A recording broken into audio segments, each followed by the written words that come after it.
নমস্কার। আমার সঙ্গে এই ভোটের আলোচনায় আমার সঙ্গে রয়েছেন কলকাতা টিভির পলিটিক্যাল এডিটর আশিস চট্টোপাধ্যায় এবং শ্রী তনবীর আরশাদ, অধ্যাপক, প্রেসিডেন্সি বিশ্ববিদ্যালয়, এবং যিনি একজন রাজনৈতিক বিশ্লেষকও বটে। তনবীর, প্রথমে আপনাকে কাছে আসি। এই যে গেরুয়া ঝড় 200-র কাছাকাছি চলে গেছে, প্রায় 200ই হয়ে যেতে পারে, 199, কখনো 200 লিড নিচ্ছে, কখনো একটা কমে যাচ্ছে। এই গেরুয়া ঝড় যে এই পর্যায়ে পৌঁছতে পারে কেউ বোধহয় ভাবতেই পারেনি। আপনার ব্যাখ্যা কি? না, সকাল থেকে রয়েছি এবং এই ধরনের রেজাল্ট কমপ্লিটলি আনএক্সপেক্টেড ছিল যে এটা বোঝা গেছিল যে এসআইআর এর দরুন বা মনে করুন অ্যান্টি ইনকামবেন্সি বা যে ধরনের 95%-এর ওপরে এভারেজে যে পোলিং হয়েছে, সেখানে এই এক্সপেকটেশনটা ছিল যে বিজেপি 3 ডিজিট আসতে পারে।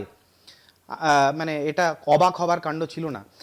তবে 199, মানে ওই বলেন আপকি বার 200 পার, ওই ধরনের 199-এর মতন সিট বিজেপির পেয়ে যাওয়া, আর তৃণমূল অলমোস্ট ধুয়ে মুছে সাফ হয়ে যাওয়া 88, মানে ওই তৃণমূলেরটা অলমোস্ট স্ট্যাগনেন্ট হয়ে গেছে। সকাল থেকে সেটাই দেখে বেড়াচ্ছি, ওই 80, 85, 88, সেটা না কমপ্লিটলি আনএক্সপেক্টেড। মানে এটা শুধুমাত্র যে পোলারাইজড ইলেকশন হয়েছে তা বললেও চলবে না, আর শুধুমাত্র যে অ্যান্টি ইনকামবেন্সির জন্য হচ্ছে সেটা বললেও চলবে না। মানে খুব অদ্ভুত একটা ইলেকশন দেখতে পেলাম, যেখানে ওই 2011 মনে করিয়ে দিল। ঢালাও বিজেপির সাপোর্টে ভোট পড়ে যাচ্ছে। BJP almost at the verge of forming government. এখন বলতেই পারি প্রায় 200-র কাছাকাছি সিট নিয়ে, এবং তৃণমূল আনএক্সপেক্টেডলি ফেল করেছে। আশিসবাবু, একটা অদ্ভুত ব্যাপার আমরা দেখছি যে রাসবিহারী কেন্দ্রে যিনি প্রবল পরাক্রান্ত প্রার্থী দেবাশিস কুমার, তিনি অনেক পিছিয়ে, অথচ বালিগঞ্জে, মানে সেখানে স্বপন দাশগুপ্ত এগিয়ে আছেন, অথচ বালিগঞ্জে বিজেপি পিছিয়ে গেছে প্রায় হারের মুখে। কসবাতে জাভেদ খান জিতে যাচ্ছেন তৃণমূল প্রার্থী। এই পাশাপাশি এলাকাগুলো এত উল্টোপাল্টা ফলের ব্যাখ্যাটা কি?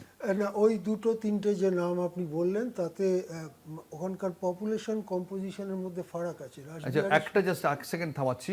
13 রাউন্ডের গণনা শেষে প্রাক্তন মুখ্যমন্ত্রী মমতা বন্দ্যোপাধ্যায়, তিনি 5000-এর বেশি ভোটে এগিয়ে গেছেন। 5000-এর বেশি ভোটে এগিয়ে মমতা বন্দ্যোপাধ্যায়, এখানেও ভবানীপুরে আমরা দেখছি বারবার করে ভোট 13 রাউন্ডের গণনা শেষে 5000 ভোটে এগিয়ে মমতা।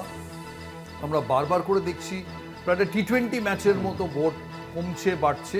সরি আশিসবাবু, আপনাকে আমি থামি। হ্যাঁ, আমি ওই কথাটা একটা সেকেন্ডে বলে নেই যে বালিগঞ্জ এবং কসবা সঙ্গে রাসবিহারীর যে জনসমষ্টির কম্পোজিশন যেটাকে বলা হয় তার ফারাক আছে। কেন্দ্রগুলো এখন যেভাবে হয়েছে তাতে বালিগঞ্জে অনেক মুসলিম ভোট আছে, কসবাতেও তাই, রাসবিহারীতে কম, ইত্যাদি।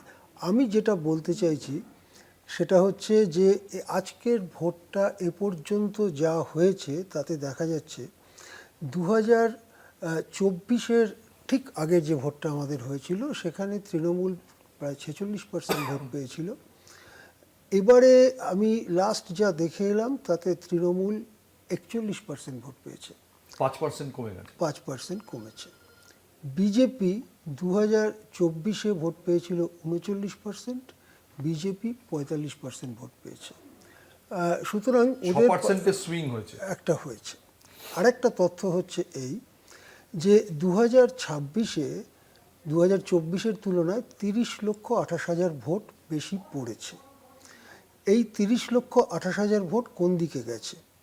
দেখা যাচ্ছে যে 2026-এ তৃণমূল যে ভোট পেয়েছে সেটা এর আগের যে ভোটে তারা যা পেয়েছিল তার থেকে প্রায় 30 লক্ষ কম।